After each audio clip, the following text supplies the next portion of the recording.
I've been in the engineering industry for about 5 years now. I have been a civil engineer since 1991. I graduated from the University of Wisconsin-Platteville, and that makes it 24 and a half years of working in construction. I've been in the civil engineering field for about a little over 20 years. I've worked in the program services area for 4 years.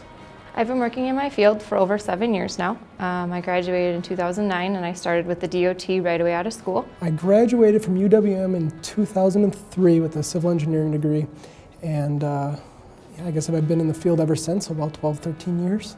I started at DOT as an intern in May of 2009. I've been working for 23 years of my life, but with the department I've been 15 years. The thing I like most about my job is just the construction atmosphere, where it's a little more hands-on. You can kind of see what you do at the end of the day, where designers, you're at a computer, you're getting a piece of paper, but we get to go outside and at the end of the day we have a bridge and there's traffic on it and 200,000 people use that bridge and that freeway every day, and to me that's the most satisfying. Just at the end of the day there's something to show for it and it's a physical, tangible that other people can see too, so that's very rewarding for me. What I like most about my job is the fact that it touches on so many different aspects of working through road projects, anything from budgeting to schedules to future planning, whether it's in the backbone program, accommodating public or bigger other road projects that may interfere with it. Whatever we design and build, we drive it every day, and it's it's very inspirational when you drive and you see, oh, I was a part of that, or I built that, very interesting to hear what the public says, because you're the one that actually came up with the idea. You built it and it's constructed and it's something people use every day and you can't get away from it. So it's always visible and tangible. It's not something you create and put aside. You live it.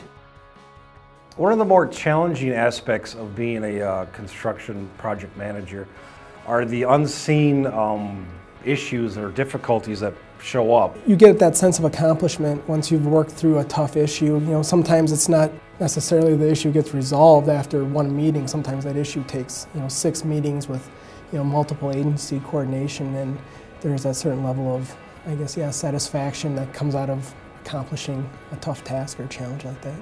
A lot of times you get kind of boxed into being a person that does one thing or the other. You know, if you're real technical, a lot of times you're not real good with people. Or if you're a real people person, well, maybe you're not real detail oriented. So I think that's the challenge we have. We have to be good at both.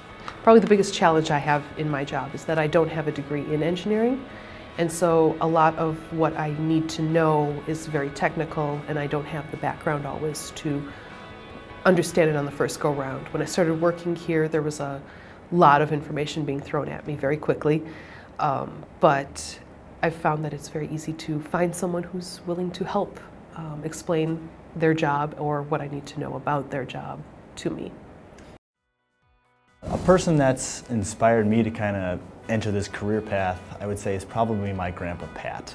I'm no engineer by any means, nowhere close, but he was.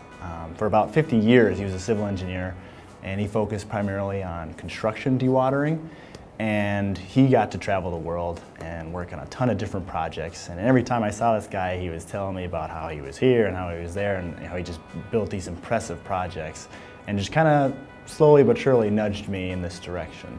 You know, going into college, I really didn't know what I wanted to do exactly. I knew I was okay at math and science and that kind of thing, which is a big part of engineering. So I actually started out in a mechanical engineering program, and then after a while I kind of migrated over towards civil because I could see the different disciplines that civil offers are real practical, kind of more macro, bigger type projects, and I think that's where we're really fortunate in civil engineering. You know, we can work on big, large projects that have a big impact and really shape what we're doing out in the world. You know, you can build roads and bridges to buildings to water treatment plants, cleaning up the environment. You know, it's really broad with what we can do, which is really kind of a neat aspect of it. When I was in 8th grade, I was driving through the Chicago Loop, and I had asked my grandma, like, how do they figure out where those ramps connect and make sure they connect to the roads and the cars are still traveling in the right direction? And she had said, that's the job of a civil engineer. So for the rest of my high school career, I started looking into it and found out that you have to be good at math, which was good because that was my strong subject. And then throughout high school, I went to Women in Engineering seminars at Platteville. I did an engineering camp at Michigan Tech and decided that I really was interested, and I started at UWM as a civil engineering major, and the rest is history.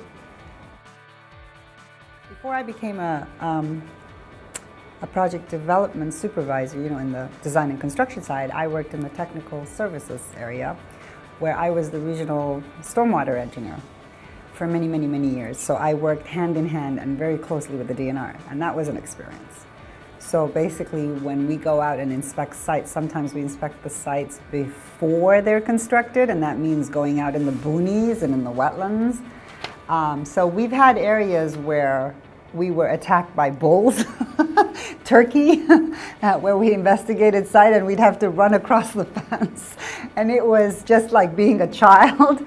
And that's areas you have to investigate where it hasn't been touched, and maybe farmland. And then it's just experiences that you get to play with the mud and be like a little kid and all over again. Right out of college, I worked for a private consulting firm, and we were involved with Expanding Your Horizons, which is kind of like a weekend workshop for middle school aged girls who wanted to become or learn more about math and science in school and in future careers.